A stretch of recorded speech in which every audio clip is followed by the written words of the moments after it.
DSC psychology పిల్లల పెంపక శైలిలో బాగా విజయవంతమైన శైలి సాధికారత్వ శైలి క్రింది వాటిలో వికాస సూత్రాలు. వికాసం అవిచ్ఛిన్నంగా సాగుతుంది.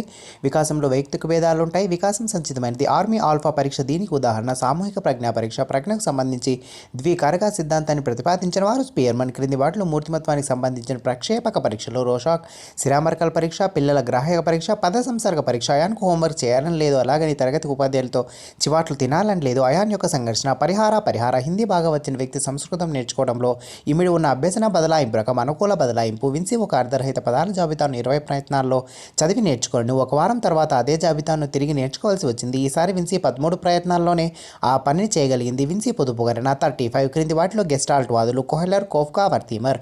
ఆకృతి క్షేత్ర సిద్ధాంతాన్ని దీనికి సంబంధించింది. ప్రత్యక్షం ప్రాజెక్టు పద్ధతిలో మొదటి సోపానం పరిస్థితులు కల్పించడం. ఎన్ఈపి 2020 ప్రకారం ఉపాధ్యాయ విద్యను బోధించే సంస్థలు ఈ క్రింది సంవత్సరం నాటికి బహుళ విషయక విద్యా సంస్థలుగా మారాలి. 2030 నిర్దేశక మంత్రాన్ని ప్రవేశపెట్టిన వారు విలియమ్సన్.